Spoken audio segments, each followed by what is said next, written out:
Hey everyone, Chris here, and welcome to my channel. Today I'm going to talk to you about the books I read between June 15th and June 21st. First up, I read Heartstopper Volume 3 by Alice Oseman, and I gave this book 4.25 stars. In this series, we're following two boys named Nick and Charlie, and seeing how their relationship develops in each volume of the series. In the first book, we kind of get to see how they meet and how their friendship develops and how they deal with the feelings they are having for each other, because Charlie was super into Nick, whereas Nick had never considered the idea that he might like boys. So I'm still really enjoying this series, and in this book it hints at some more serious things that are going to be happening to Nick and Charlie, and it's kind of just touched upon, so you kind of get an idea what may be happening in Heartstopper Volume 4. The boys are on a field trip with the school, and it is interesting to see how they deal with being away from home for the first time since they've come into each other's lives. Like I said, I'm still really enjoying this series, and I'm looking forward to picking up Volume 4. Next up, I read The Mystery of the Moon Tower by Francesco Sedita and Prescott Saradarian. I probably butchered both of those names. I gave this book 2.75 stars. So this is a graphic novel, and in this novel we're following 5 kids who are at like this summer camp, and they're all very different, and they get thrown together in this group where they're told about this treasure that is supposedly out there. They end up watching a video about the history of their town. In this video, they get to see an explorer slash inventor who was so sure that there was a treasure in this town that he set out to find it. And unfortunately, he was never able to. They are then set out to find this supposed treasure themselves and start to put some clues together and think they might actually be on the trail to finding out where this treasure actually is. So the reason this book got 2.75 stars is because I think it just went way too fast and lacked a lot of detail. I wish they would have slowed down and given me a bit more plot. It just feels very, very rushed, and there were a couple things that didn't make sense and didn't really get explained, and that bothered me. Like the very start of the book, something happens and you kind of see it referenced later. Like it's I don't really want to say what it is because it kind of feels like a spoiler, but like, even though it is the start of the book, but I wasn't a fan of the way this novel was structured, and I don't see myself continuing on with the series. Next up, I read The House in the Cerulean Sea by TJ Klune, and I gave this book 5 stars. This was a reread for me, so I'm not at all surprised that it got 5 stars. In this book, we follow Linus Baker, who is a caseworker who checks out orphanages who cater to magical youth. He ends up being tasked with checking out a special home that has some extra magical youth, and his higher-ups really need to know if it is safe for these kids to be living at this orphanage. He goes there determined to do the best job that he can possibly do. He plans to stay detached, even though he's going to be spending a month in this house with these kids to make a determination. And while he's there, he ends up realizing that there is more to these kids than just kind of their magical powers, and he learns a bunch of information and has to decide what he wants to do with the information. I absolutely love this book. It is so warm and fluffy. I've heard it described as middle grade for adults, and I think that's a great way to describe it because it essentially has all the whimsy and magic that you see in middle grade books, but it is written specifically for adults. I wouldn't give this book to a middle grader because there are things that happen in it that I think are kind of over their head. And so I love the description that it's a middle grade for adults. I really, really love this book. I love all the kids at the orphanage, and I love the father figure slash caretaker slash runner of this orphanage, and I love Linus and getting to see him kind of come out of his shell and develop relationships with these kids and learn more about what their lives are like and how they're treated and how that affects, well, everything in their life. And I think this is a book I will continue to reread and continue to love. And this time I listened to it on audiobook, and the audiobook is fantastic. So if you haven't listened to the audiobook, I would highly recommend you check it out. Next up, I read Crossing the Black Ice Bridge by Alex Bell, and I gave this book 5 stars.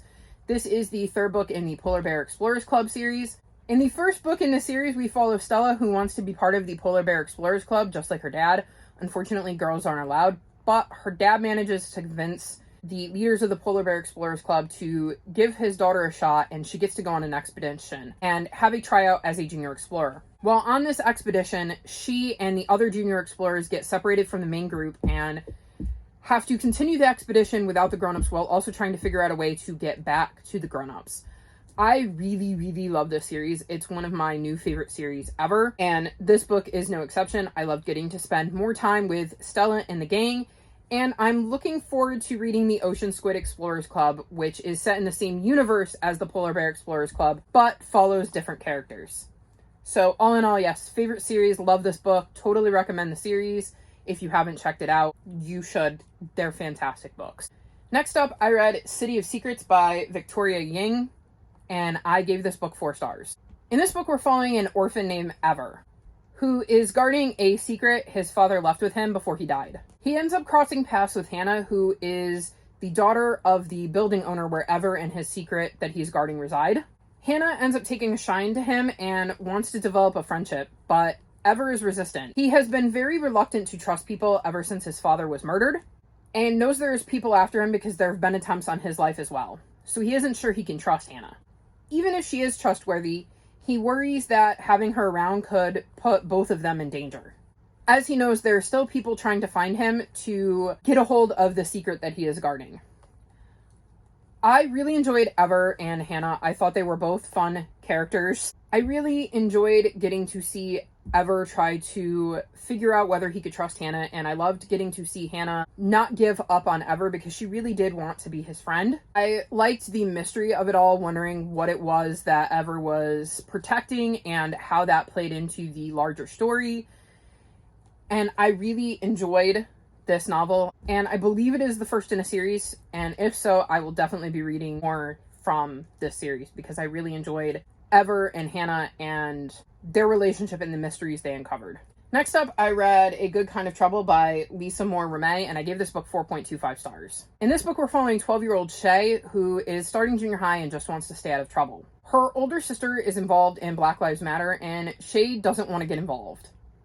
As things progress, though, she sees more things that are going on with Black Lives Matter and realizes that maybe sometimes rules should be broken, even if there's a risk you might get into trouble. So she ends up starting to wear a Black Lives Matter armband to school. This leads to her having to deal with the fallout at school from both the authority figures, her other classmates, and even her friends. And it really makes her realize how the Black Lives Matter movement is being seen at her school. So I think this is a great look at a child who is Black. So obviously the Black Lives Matter movement is important to her life, and the things that are going on in the Black community is important to her life. But at the same time, doesn't necessarily want it to be everything in her life. Like, she goes to school and she has her friends, and she really just wants to focus on keeping her head down and getting through the day. And I liked getting to see her realize what a big deal it is, because I'm sure there's lots of young children, regardless of race, who are having their eyes kind of open to the situation due to everything that's been going on in the last year. And it is interesting to see how the other characters in this book, whether they are friends of Shay's or family members, authority figures at school, classmates, whatever, react to Shay's choices. And I just think this is a really great look into a kind of middle grader's perspective on what is going on with Black Lives Matter. And I really, really enjoyed getting to see Shay discover the scope of things and her feelings on it, and try to figure out how she wanted to handle things when it came to Black Lives Matter and how she felt about everything that was going on, including some of the normal stuff that goes on when you're in junior high and you're starting to grow up. I like that it incorporated that regular stuff too, that everybody goes through when they hit junior high and start to grow up and get older and grow and develop as people. So I really enjoyed this book, and I definitely think that if you haven't read it, you should check it out.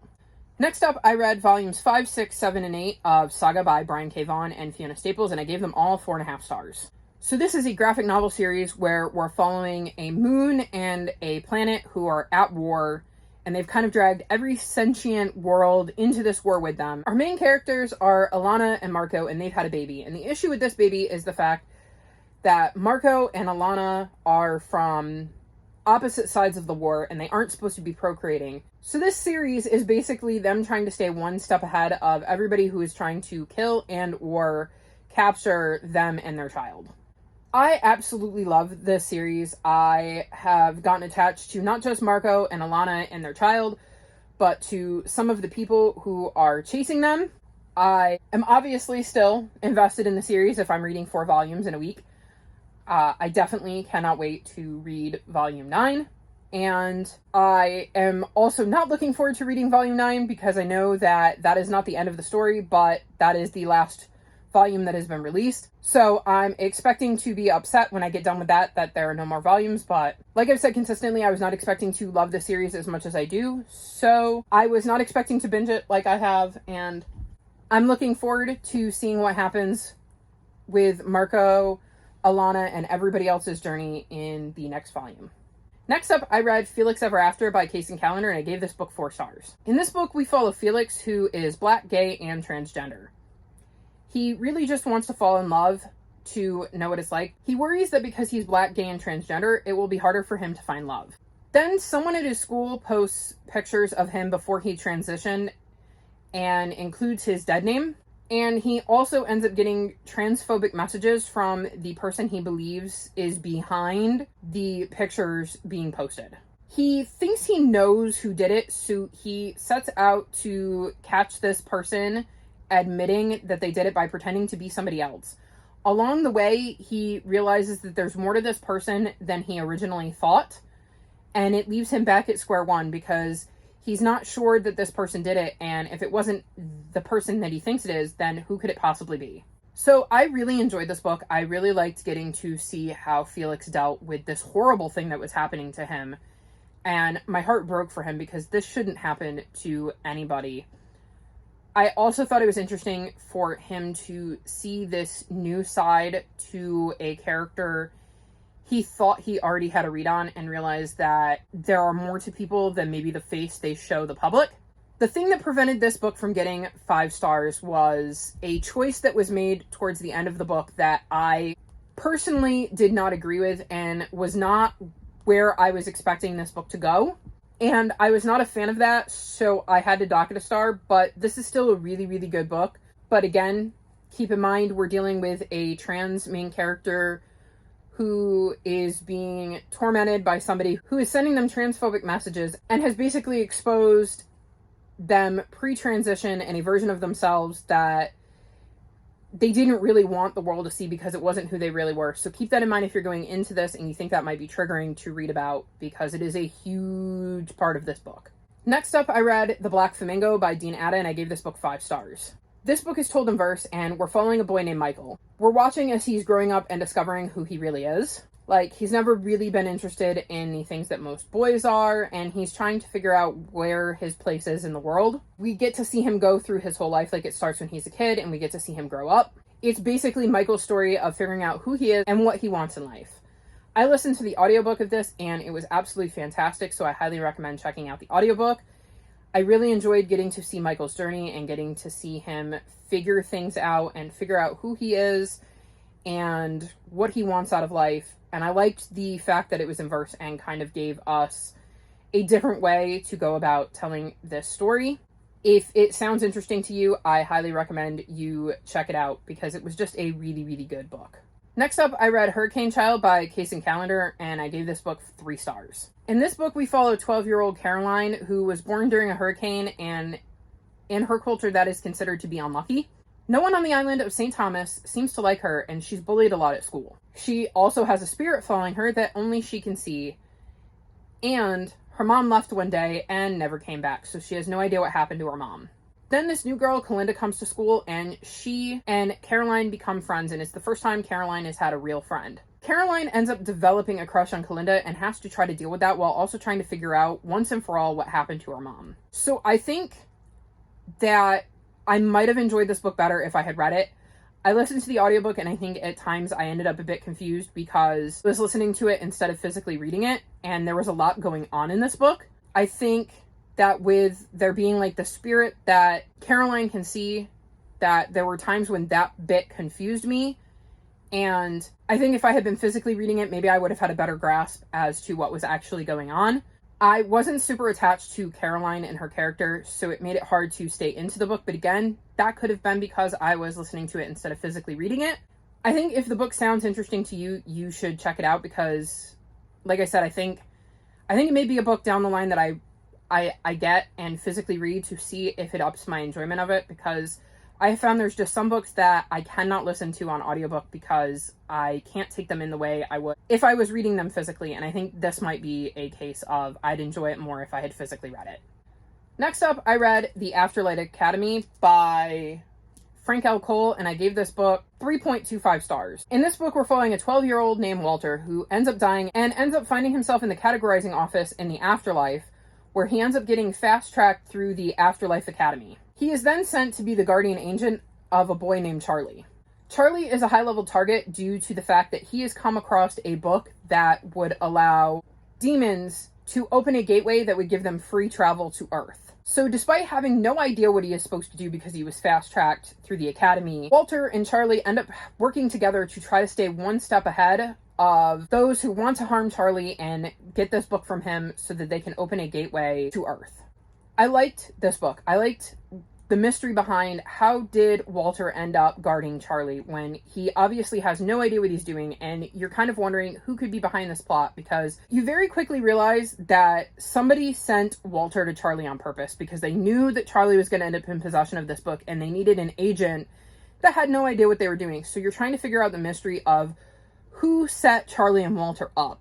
And at the same time, you're watching Walter kind of trying to figure out how to best protect Charlie, but having to work with Charlie to do it, which isn't really how it's supposed to happen. I also thought this book was a bit slow at times. Like, it took me a bit to get into, and it didn't always keep my attention.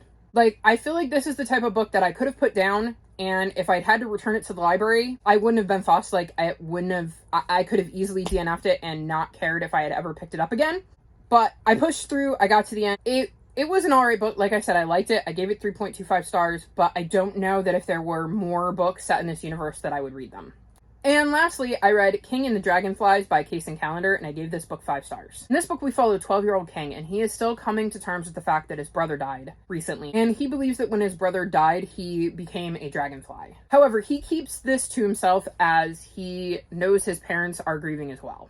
He wishes he could talk to his former best friend Sandy, but unfortunately, shortly before his brother died, he told King to stop speaking to Sandy after he overheard Sandy tell King he thinks he might be gay. When Sandy goes missing, however, King ends up finding him in the tent in their backyard, and he ends up agreeing to let Sandy stay and not tell anybody because he feels that Sandy has a good reason for having run away. This leads to the two reconnecting, and it really makes King examine his feelings about his brother's death and the last interactions they had, and the impact they had on King's life going forward. So I really enjoyed this book. I loved getting to see King struggle with the fact that he never really wanted to stop being friends with Sandy. He only did it because his brother told him to, and then his brother died, which just made him want to honor his brother's last kind of interactions with him more, but at the same time, he could really use a friend right now, and the friend he wants is Sandy.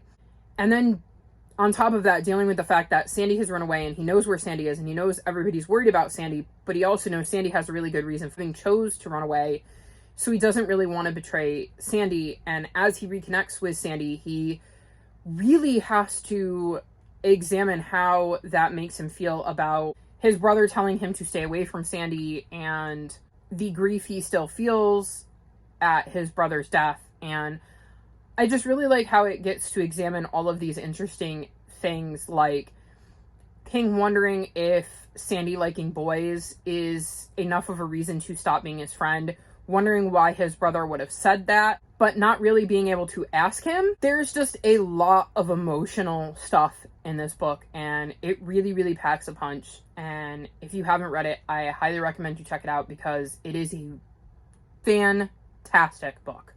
So these are some of the books I've read recently. Have you read any of these books? If so, let me know what you thought of them in the comment section below. If you've made it this far in the video, leave me a sparkler emoji, like this video, and subscribe to my channel, and I'll talk to you next time. Bye!